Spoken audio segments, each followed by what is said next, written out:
Hi everyone. A very warm evening to each one of you who is there with us. This is a very interesting session. We've got with us a very interesting lawyer. He's quite young, quite charming. He is the partner of one of the boutique IP firms in Delhi. It's called Fidus Law Chambers. Now, speaking about Prithvi, he has done his law from Symbiosis Law University, Pune, and has been an active IPR lawyer since then. So, a very good evening, Prithvi, and welcome to our show. So nice to be with you this evening. Yeah, yeah. And I hope we have a wonderful interaction and can, charm some of the younger lawyers to be part of our legal profession. Correct, correct. So I hope all of you are able to see us, hear us properly.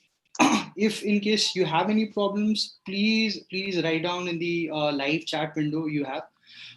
We will be addressing a few questions. So after 45 minutes, down the session, we'll be addressing a few of your questions, which you will be, asking us.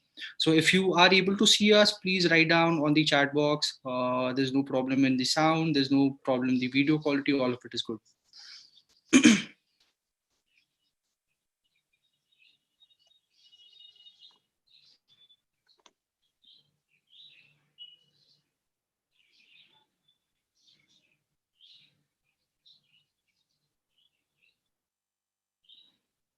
Great.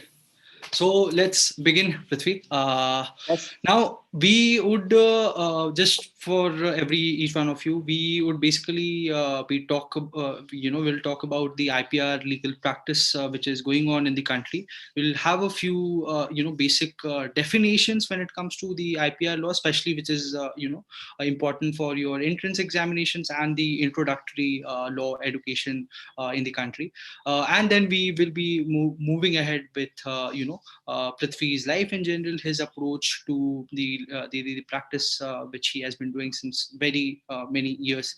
All right. So Prithvi, I would like you to take us to your journey. So how it all started, how this idea of you becoming a lawyer came in your mind. All right. So the idea actually was not mine.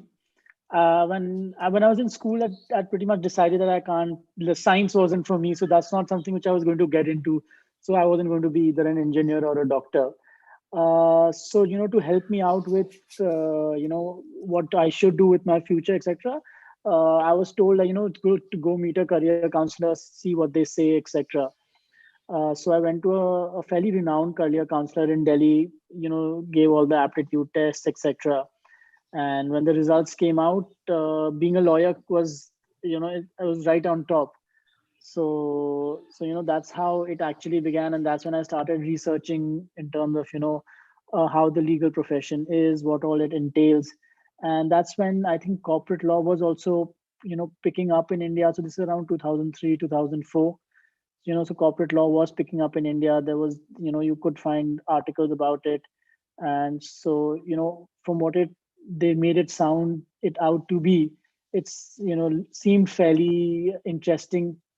And then I used to read a lot of John Grisham at that point of time, which also made the law firms and the legal fraternities look fairly superhuman, to be honest. So I think Glamorous. that's very glamorous. Yeah. So that's how it all started. And so this was in class, I was in class 11th if I'm not wrong. And then started figuring out how to go about with the entrance exams, etc. Because at that point of time, you had to give a different exam for each law school. You didn't have CAT. So figuring out which exam happens when, filling up forms, ensuring you get decent centers to give your exams in. Because I remember for two law schools I had to give an entrance exam, one in the morning, one in the afternoon. And from what I'd heard from other people, they said you have to be quick in filling the form, because you may end up getting like centers in two different parts of Delhi. So one may be in like East Delhi, one may be in North Delhi, and you may not be able to reach the other one by the time you finish the first paper. So yeah, so that's how it started. And so I didn't get into any of the national law schools. So I had also given the SIMBI paper. So I got through SIMBI, and I think I got through Amity as well, here in Noida, the IP University. Sorry, not the Noida one. But then I think I also wanted to be away from Delhi, being born and brought up over here. So I decided to join SIMBI in Pune, and yeah, that's how it started. Right. Yeah, right. So, do you think peer pressure or your company when you were in 11th or 12th, does it matters, or should a student, generally, I'm just thinking aloud, should a student straight away go ahead and seek help from the career counselor to gauge what exactly is there in terms of their career? Do you think we should go by our inhibitions, or should we seek professional help when it comes to deciding what we really I, want? I think I think it should be a mix of both, in terms of your intuition, your inhibition, what do you want to do, and a little bit of guidance, etc. Because then that can channelize what you want to do. Don't fall into peer pressure. I have seen friends, etc., making mistakes where you know friends, and at that time friendship also means a lot. So two friends decide, oh, let's get into the science field together, we'll have another 2 years. uh, and that being like one of the biggest mistakes they ever made, because that's not something which they wanted to pursue in life, or that's not something which they wanted to make their career out of. So I think it's good to have back your intuition in terms of what you want to do. Have some sort of idea in terms of what you want to do, where you see yourself, and something which is professionally, something which is easy for you to do. And then maybe go meet a career counselor. I think that there are a lot more than they were at our time, and there are a lot more career opportunities. The world really has opened up, and I think it's opened up a lot Correct. more after the pandemic recently. So there are a lot of interesting career opportunities which we may not have even heard of, which Right. are Right. coming across. And you just may be suited for something like that, and something which may catch your fancy, or it's something which they could guide you in the direction of, and then you can do your research, and then you can find out more about it. So I think Correct. and the unfortunate part is, and I could be wrong about this, but the Indian education system doesn't exactly take you in the direction of what kind of professions there are available. So I think reaching out and going to these kind of career counselors is something which should be looked at pretty seriously by students as well as their parents, because it has to be a collaborative effort on that trend. Right. Right. So coming back to your career now, Yeah. you figured out that law is something which you want to do, and you got through Symbiosis Pune. How Correct. was the journey at Symbiosis Pune? So symbiosis was very interesting, a very interesting part of my life. 5 years which I spent over there. Apart from the academics, I made like very good friends. You understood how life works. There was the initial years I stayed with friends. After that, I was staying on my own. So that kind of gears you up for life as well, in terms of things you need to do, things which were taken for granted when you were staying at home. So those are interesting. But yeah, so what happened in law school, etc. uh, I wasn't the most regular in attending classes. I'll be very honest. uh, at that time, attendance wasn't too much of an issue as well, so that gave us the added advantage of doing additional internships, etc. When you if we got like a 6 week break, you could end up doing like a 8 week or a 10 week internship and going back to law school a little later. uh, you know since there was additional time, and college only occupied like a part of your day, I also took up two diploma courses. One was in mergers and acquisitions, the other was in IPR law. And the IPR law one was probably, I think, in my fourth year. So that's when my whole tryst with IP laws and what it's all about started. And yeah, so that's one part of it. But yeah, and throughout, like, so if you talk about my internships, etc., uh, I was never geared at doing litigation. I'm a full blown litigator now, so I'll come to that also later. But throughout my law school time, litigation was never something which I looked at being what I would do.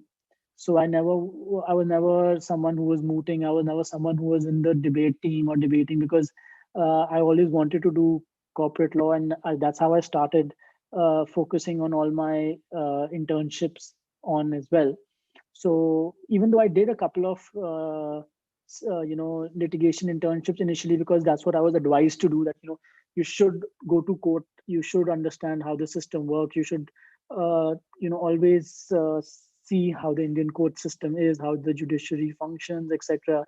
So I did that in my initial couple of internships, and then after that I did only corporate internships at all the some of the bigger firms. I was at Luthra and Luthra, I was at J Sagar, etc. So I did all of that. It was only in my fifth year that I did a IP internship, because I'd done the IPR diploma the previous year and finished it when my fifth year was about to begin. So I wanted to try my hand at an IP internship as well, to see, I mean, it's not some. I wanted to be sure that it's not something I've missed out on.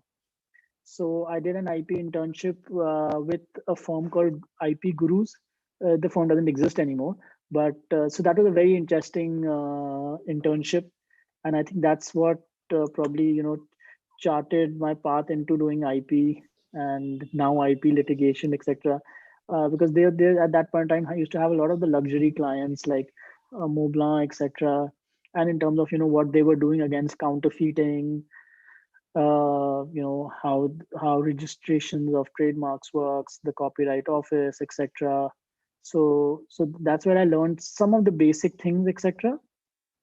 And then even though I've done like a lot more corporate internships, I think that that diploma and that the IP internship is what changed it around for me, and that's when I decided that if anything, I want to do be an IP lawyer. Yeah, right. So speaking of your internships, Prithvi, can you take us through how you, got the chance of interning with these top tier firms? Was it the Okay. college placement cell, or did you manage your own Uh, contacts? no, so it wasn't the college placement cell. It was always through contacts, etc. So most of them were because of my family, like my father, etc. Even though I'm a first generation lawyer, there's no one in my family who's a lawyer, but my dad had friends, etc. Because of which I was able to get internship. And then thankfully, in a couple of places, they did call me back because of the work I did, but none of they were all through contacts. So it's not that from our law school you could reach out and get internships fairly easily at that point. And I think, but the law school is also in the process of building a good placement cell at that point of time. And now the other juniors who are coming in through from Pune as well as from the Noida Simbi school law schools, they're saying good things about the placement cell and how it's been very helpful for them to get internships, and it's a very proactive placement cell which we have operating now. So which is a good thing. So, yeah, we were with respect to the internships which you have had. Yeah. So, you have had Yeah. an internship with Luthra, you have had an internship with other premier firms. Now, Yeah. when it comes to your, internship work, it was quite different than what you are doing right now. And you just Absolutely. yes, and you just spoke about how the filler courses like diploma in Yeah. IPR and these short courses, they are really helpful in terms of building one's career or in terms of getting the practical knowledge. So how do you think a person should manage? So speaking of a normal law school, say Symbiosis University, which is a residential university, so how do you think going ahead with these diploma courses vis-a-vis internships are important, or what is the priority which one should give to seek a decent job offer in the market right now? So I think I still think internships are more valuable. You learn a lot more. Get a hands-on experience, etc. You see how things work. You end up working. If you're working with a good senior, you'll end up working in a high pressure situation, etc. So all that is a lot more helpful. Though that doesn't take away from the fact that some of these diplomas, etc., actually do help you in getting certain things, a little more additional knowledge than what you would have got, say, in your, in the courses which you're doing in your law school, etc.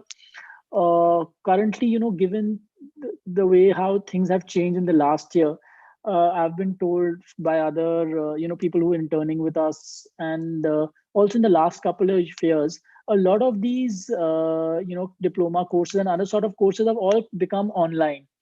So a lot of it is happening online, where you may have to attend, like, say, an hour every 2 3 days, or like a 3 4 hour session every once a week, which is not bad if you can take the time out for it. And I think going forward, this is how things probably will be. The world has changed as we know it, and I think it becomes easier, like you said, if you're in a residential college, how do you go about it? It becomes as easy as opening your laptop and attending a class for 2 to 3 hours. So I think I would always give priority to internships, but not taking anything away from what you're learning in your universities and what you're learning in diploma courses as well. Right. Right. So now let's go to the transition which you took after graduating from Symbiosis. So after you graduated from Symbiosis, you started working as an IP lawyer. Now, Prithvi, I would like you to give us a brief background of what exactly is intellectual property rights law, and some, if you can cover trademark, patents, and copyright in small bits and pieces, that would Yeah. be really good for our audience. Yeah. So IP, intellectual property rights, first and foremost, had nothing to do with property at all. That's the people. That's the biggest confusion people have. I have nothing to do with real estate. I have nothing to do with houses, properties, something like that. So what I do is, work with people who are doing inventions. So that's patents, trademarks, copyrights. Someone's products getting copied, someone's manuscripts getting copied, etc. So to give the people who are listening in a background in terms of what all it entails, so we can start with trademarks. So trademarks is basically a word or name which will represent a company or a product. So like, let's say, so McDonald's is a trademark, right? So it's as easy as that. So Tata is a trademark, for example. iPhone, Apple, these are all trademarks in terms of something which helps you identify with either a company or a product. The reason they're so important is so that you can differentiate between products, etc., of various companies. So anything which identifies a product or a company falls under the purview of a trademark. Then we have patents. So any sort of invention is something which we can get a patent for, and the life of a patent is 20 years. It gives the patent owner a monopoly from stopping or restraining anybody else from manufacturing that product, or manufacturing a product using a particular process. So in India, we recognize two sorts of patents: product patents and process patents. So a product patent in layman's language will be for, say, the entire product. A process patent, which is usually used in this active for everything, but usually used in the pharma space, etc., is in terms of how we get to a particular product. So we patent the way or the process in which you reach a particular product as well. So that's known as a process patent. So any sort of invention can be patented. uh, Copyrights is basically any sort of creative works. So there are literary creative works, there's artistic works, there are musical works. So a book, someone, a photographer's photograph, an artist's painting, a musical composition, a song, a movie. All these things fall under the domain of copyright. In India, the interesting thing is you don't need to get a registration for a copyright because India is a signatory to the Berne Convention. So the moment the copyrightable product is created by the artist, the copyright you also get a copyright in it automatically.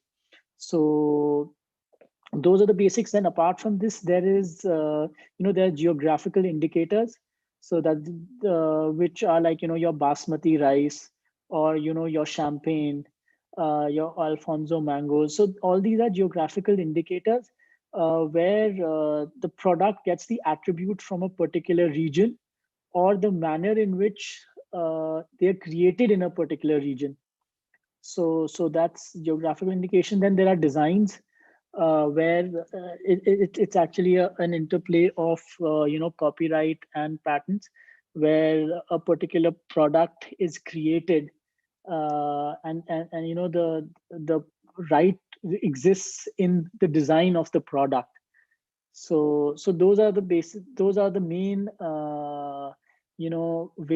kinds of intellectual property rights that exist, and for which you can register your rights, and then restrain other people, third parties, who may end up copying, or who may look at copying something which you've created. Right, right. So, Prithvi, I would also like you to explain what exactly is the most prevalent form of IP infringement in India. So, the most or the kind of work in which you are engrossed in currently. So, what does it usually entail? Does it entail patent infringement? Does it entail copyright infringement? So on and so forth. So in India, both in terms of litigation and filing. So I'll just give the viewers a small background. It won't take too long. So what ends up happening is, once you have a trademark, you have to register it with the trademark office. So you get statutory rights in that trademark. So the most amount of filings among trademark applications, copyright applications, patent application, design applications, GI applications in the various offices happen for trademarks. It's the most prevalent kind of IP which is there, and also it is the most prevalent form of IP which is violated by third parties. So and it's something which all of us can also know about, the fact that you get counterfeit shoes from you get fake products, t-shirts, fashion merchandise, and now slowly you're getting fake electronic products as well. So all of this actually falls under in the domain of trademark infringement, where you are actually completely copying one particular product because you associate a certain quality with that particular product. And that's why if you get the same product, or you think you're getting the same product at a much cheaper rate, you'll end up buying the cheaper product because there's some sort of that there's good value in that brand name, not knowing that you're getting it cheaper because it's actually a low quality product which somebody is just copied or ripped off. So, and also obviously because of this reason, the most amount of litigation which ends up happening is trademark infringement and passing off, where a lot of it pertains to counterfeiting, and a lot of it also pertains to infringement, where someone may have copied your trademark because they think that because of the reputation and the goodwill which is there in the mark, they'll be able to sustain their business as well on that basis, because people will associate the junior user mark with the senior users mark. Right, right. So very descriptive answer there. Now I'll take up a few questions. Interesting question which Rishika asks is, what exactly do you do in these internships? Could you please elaborate on that too? So she is basically referring to our internship discussion here. So just tell us in brief what exactly, how is your day when you are interning in these firms? So I've had different kinds of internships. So there were internships where I was doing a lot of due diligence work, etc. When I was working in a firm's corporate team, so there was a lot of due diligence happening where I also ended up keeping very late hours along with the team, etc. So a typical day would probably begin at 9:30, 10 in the morning, and would go on till maybe 9:30, 10 on a regular day if there was there were deadlines to be met and work to be completed. It 12 o'clock at night, or almost 1 in the morning would also happen. But there were others where things were a little more chilled out and relaxed. Then also there were internships where lawyers who I was interning would actually took an interest in making us understand and learn, give us some time so that they could, if they trained us well, we could end up being an asset for the organization we were interning with. And then there were others who would just long just research work on us, hoping that we'd come up with something on a hit and trial basis, or you'd just go rummage through thousands of pages of research books and you'll find something which they were looking for. So yeah, so you end up doing I'm assuming different organizations, different types of working structured culture. So you end up doing different sorts of work in different internships, which is, I think, is also important. It gives you an idea in terms of what all is there, and what all is, and what kind of organizations are there. Right, right. And vis-a-vis, if you compare it to your life right now, so Vaibhav has asked us, please tell us about your day after joining firm. So if you were to compare, your self when you were interning and now you have a lot of interns in your team. So how do you see yourself doing the work right now? Okay, so I'll answer it in two parts. One will be pre-COVID, because a lot has changed since then. Correct. So pre-COVID, I would have to be in the High Court almost every morning because I'm doing IP litigation. Most of the litigation happens in the Delhi High Court. So I'm not one of those lawyers who has to run from the High Court maybe to the Supreme Court and then to one of the lower courts, etc. So I'm mostly based in the High Court in the first half. So you'd end up leaving the house at around 9 in the morning, managing your way through traffic, reaching court, spending the first few hours doing your matters over there. And then once I'm back in the office, you would end up doing some drafting work, sending out emails, replying to emails, etc. So a typical day would probably end at around uh, 8:30. But and if there is work, and if I have, like, say, multiple matter listed the next day, there is no way of getting out of it, right? You have to prepare equally for all of them. So then your day may end up going on for longer. So, and if there are filings, if there's urgent work which ends up happening, and if your client is in difficulty, you will end up spending. So there have been times when you do end up leaving office at 1, 2, 3 in the morning as well. But that's come down significantly post COVID. We're not in those kind of situations anymore. So now, usually, since we don't have to go to court, all hearings are happening virtually. We have to get to office, switch on our laptops, and we're in any court we want to be in. So now it's works thankfully back to being, in terms of quantity and size, the work is pretty much back to being the way it was. But I think we've become a lot more efficient with the way we were working. There's a lot of technology which we've incorporated in the way we work now. So Right. typically, I'm not back. I get done with the office by around 6:37 these days. It's Right. very rare that I've stayed back post 10. Right. Right. Right. Right. So Speaking of your office and your work, Prithvi, would you, take our audience to one of, your cases which you thought that it is something which is really important in terms of the legality, or in terms of your own experience to grow as a lawyer. So if any case if any case which you would like to share with our audience right now. I could talk about one of the recent cases we did, which was on So I think we all, people who are following the IPL know about Dream 11.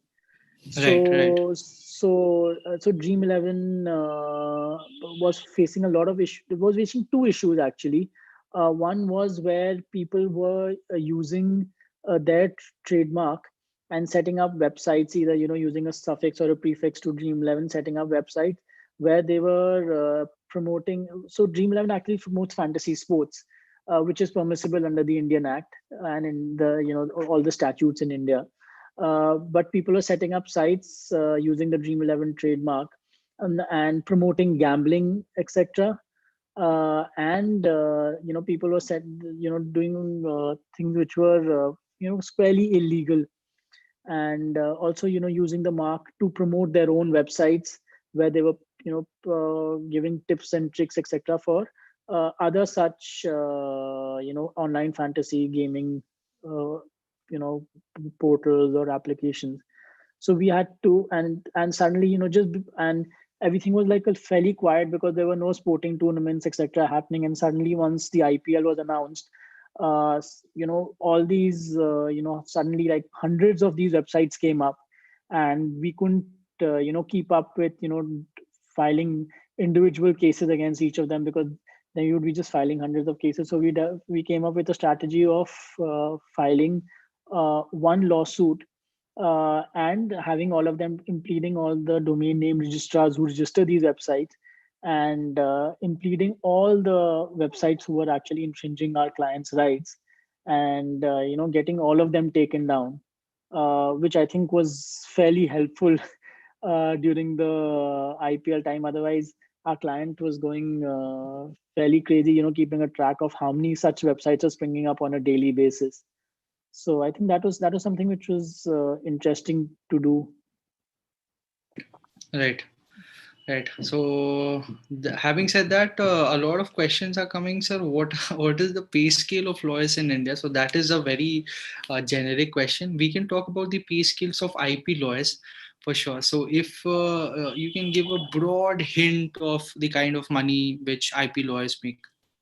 Okay, so I can give you a general idea also. And so when I started off my career, uh, I was making probably like just a little more compared to what my dad was paying the driver. So it starts off from there. But and initially, I think apart from the corporate law firms where you're working in the corporate teams, etc., the profession in the initial 3-4 years is not very lucrative and not very highly paying. Thereafter, it does become better. Then I think if you're true to yourself and if you're true to the profession, I think it takes care of you fairly well. But it's very difficult for me to give you an idea in terms of how much lawyers make. But post 5 years, I think if you're committed, if you're hardworking, I think you can make a very comfortable lifestyle for yourself. And we all know how much the top lawyers and the top law firms are making. Those figures are there in the public domain, so there's nothing stopping anybody from reaching those heights also. Right. Right. So, guys, feel free to ask questions to us on the YouTube live chat section. I can see a few questions, but you can go ahead and ask more questions as well. I'll take up a few questions which we have already posted. Uh, uh, uh, uh, is the duration of a patent vary from country to country? Is what Prajwal is asking. Yeah, it does, but in most jurisdictions it's 20 years. Right, right, right. Guys, we are waiting for your questions. Go ahead and ask us anything which you want to ask on the live chat section. Weber is asking, please tell us, making a career in IPR, can we get a better placement and job in UK and US? Okay, so prospects of IP in US and UK. See, IP is fairly well established in those jurisdictions compared to what it is in India. It's still growing a lot more. It has a lot of potential to grow in India. But yeah, IP as a field of law in these countries is fairly has been there for a while. So it is it's a good field to be in over there. But again, you have to bear in mind that over there, once you go there, you will have to give your, if you study to be a lawyer in India, you'll have to go and give your conversion papers, etc. over there. So Right, it's not that. right, right.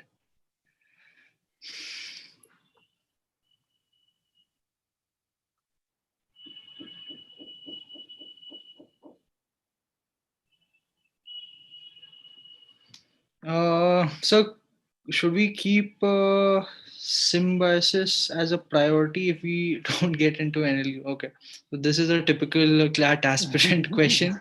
So of course, I mean there are a lot of universities apart from the NLUs, and Symbiosis is one of the better universities when it comes to getting the education, getting the legal education in the country, and can definitely be considered cold water. Yeah. Rishika asks, sir, how much difference does it make to have done a law degree from abroad to that of India? So, if you can just explain how it all happens in, say, a country like US. So, the bar degree, the in fact, just to add to whatever you will speak. Of course, the kind of examination, the bar examination abroad is quite difficult when I compare it to the Indian bar examination, and probably that is how you get the practice, as in the license to practice law Practice, in yes. the countries. So, if you could just go ahead and explain the kind of the kind of way you approach or you take up law career in India vis-a-vis if you compare it to US. To be very honest, I don't have too much of an idea in terms of people who've gone to gone overseas to do their law in their undergrad. I know a lot of people who went to do it for their post graduation, Right, to get an LLM degree. right. But I'm assuming if somebody wants to make their career overseas, then they could probably look at going and doing their getting their law degrees from whichever the country they want to start their practice in, or whichever country they want to practice the law in. But I don't think I don't see the point of going overseas and getting a law degree over there and then coming back into India and having to understand the Indian law, the Indian legal system, and you're pretty much starting from scratch because you'll have to study the statutes, etc. again. But if somebody does want to go outside and get a sense of how how law is taught overseas, maybe in the UK and the US, then going and doing your LLM is a far better option. You do your 5-year course from here. Maybe do a couple of years of work as well, and then go overseas and do your 1-year LLM, and then see whether you want to continue working there and give your conversion exam to come back to India and just join either a firm or a lawyer and see how things pan Right, out. right.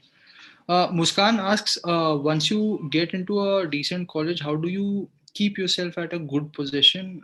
Which skills do we must work the most? So this is something which I would like to modify for you, because you Yeah, probably have it's been a while since you have graduated. yeah. I would like you to answer the fact that how do you keep good work while practicing IP in India. So, what are the characteristic traits which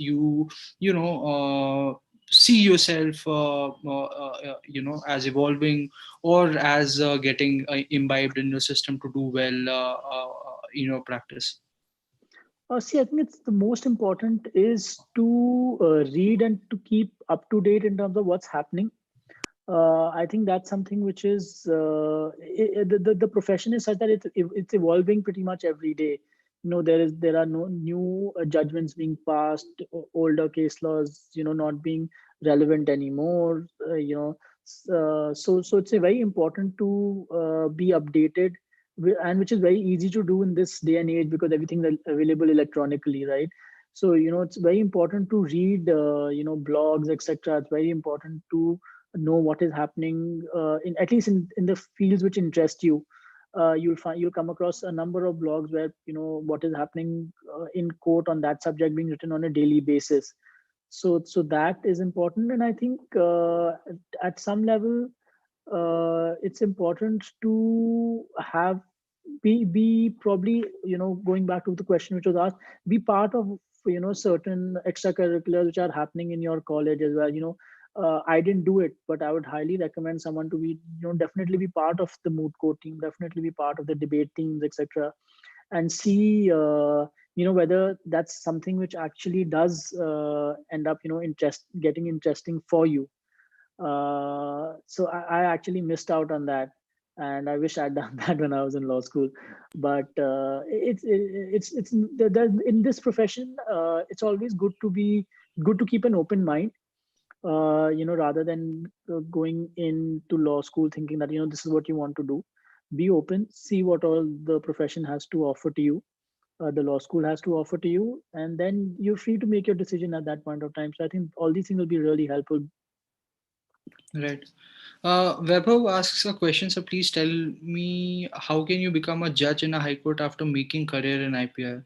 Such a I know. So okay. there is a judge. So there is Justice Pratibha Singh who has actually done that. Yeah. She was stellar as a lawyer.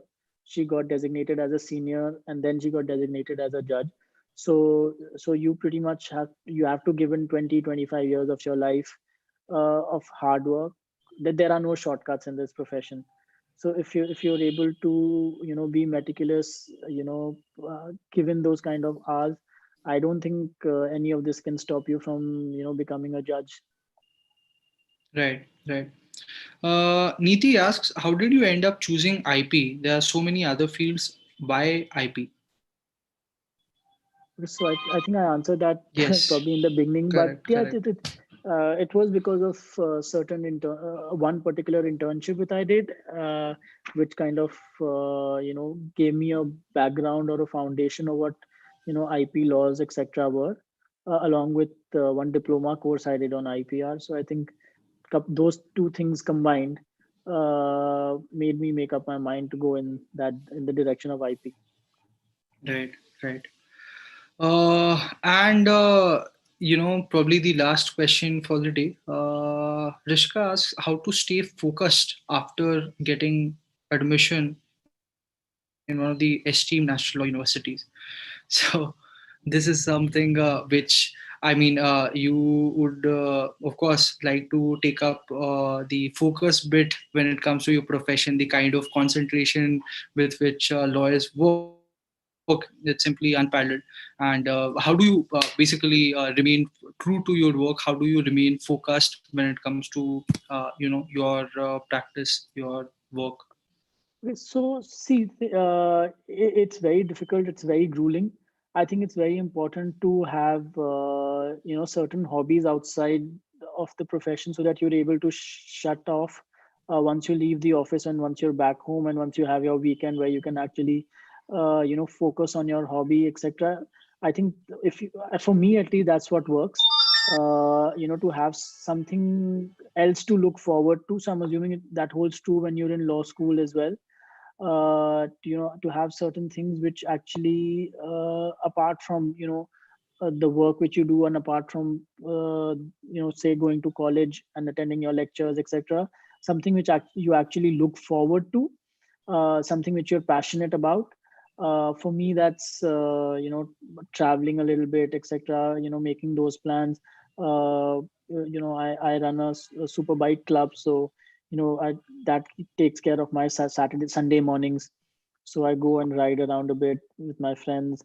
So those kind of things, I think it's very important to develop a hobby. It can be anything, but it has to be something which helps you completely disconnect and shut off from your work or from your lectures, etc., so that Right. once you go back, you can go back fresh and focused. Right, right. So I think we are done here. I had a lovely time interacting with you. Of course, you spoke. We covered a lot of ground talking about the intellectual property rights, talking about your Symbiosis University journey, talking about your current hobby, which is bike riding. I think I might have seen you in the Agra Taj Express Highway as well, riding one of your bikes. Your high speed bikes. So this is it, guys. We had a lovely time, taking your questions. I had a lovely time interacting with Prithvi. Do follow us on Telegram. We are there on the Telegram group, on the Telegram channel as well. You can type IMS GSL. You can easily get that group. You can join us, and do follow us on YouTube for sessions like these. The sessions usually are made, or they are organized in such a way that it gives you enough motivation, and in case of any confusion with respect to a specific forte or a specific career, you can always ask questions to our guests. So Prithvi, thank you so much for coming and accepting our invitation, talking so succinctly and elaborately when it comes to your practice, when it comes to each and everything which you have covered. Thank you so much. Thank you, Aditya. It was great being here and Right. talking about whatever small journey I've had from passing out of law school till now, and actually part of law school also. Thank you Right. so much, Aditya. Right. Take care. Take care. Take care, Thank Prithvi. you. Take care, guys. Yeah. Bye.